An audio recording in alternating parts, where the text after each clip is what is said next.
গত গভীর রাতে পাকিস্তানে ভয়ঙ্কর ক্ষেপণাস্ত্র হামলা করেছে ভারত। একযোগে ৯টি স্থানে মিসাইল হামলার ঘটনা শোনা গিয়েছে। ২৫ পাকিস্তানি নাগরিক নিহত, আহত অর্ধশতাধিক।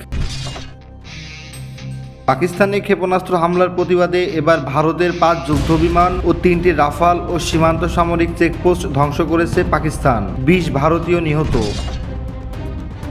পাকিস্তানে ক্ষেপণাস্ত্র হামলার ঘটনাকে লজ্জাজনক বলে মন্তব্য করেছেন ডোনাল্ড ট্রাম্প। উভয় দেশকে সংযত থাকার আহ্বান জানিয়েছে জাতিসংঘের মহাসচিব।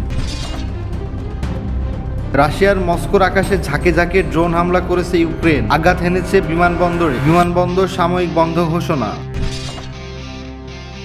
গাজার ৭০% দখল, নো-গো জোন ঘোষণা করল ইসরায়েল। ৬০,০০০ রিজার্ভ সেনা ঢুকল গাজায়। ২৫ মিনিটে ২৪ হামলায় পাকিস্তানকে গুড়িয়ে দেওয়ার দাবি ভারতের। অপারেশন সিন্দুর নামে ২৫ মিনিটের হামলায় ছোড়া হয়েছে ভয়ঙ্কর ক্ষেপণাস্ত্র।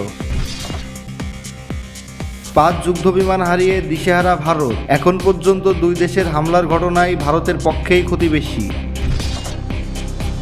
পাকিস্তানের কাছে নাজেহাল ভারতীয় বিমান বাহিনী। দুর্বলতা যুদ্ধবিমানে নাকি পাইলটের, দাবি বিশ্লেষকদের।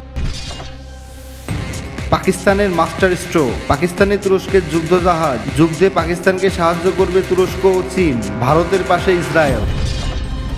রাফাল ফেলল পাকিস্তান। ভারতের সাথে ডুবছে ফ্রান্সও। যুদ্ধ না করেও ফ্রান্সের কপালে দুর্দশা।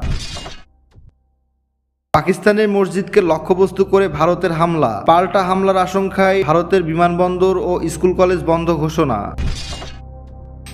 পারমাণবিক যুদ্ধের দ্বারপ্রান্তে ভারত পাকিস্তান। মিলে গেল ৫ বছর আগের ভবিষ্যৎবাণী। পরমাণু যুদ্ধে মারা যেতে পারে ১২ কোটি মানুষ, দাবি যুক্তরাষ্ট্রের। এখনকার আপডেট নিউজ এই পর্যন্তই। পরবর্তী আপডেট জানতে চ্যানেলটি সাবস্ক্রাইব করুন।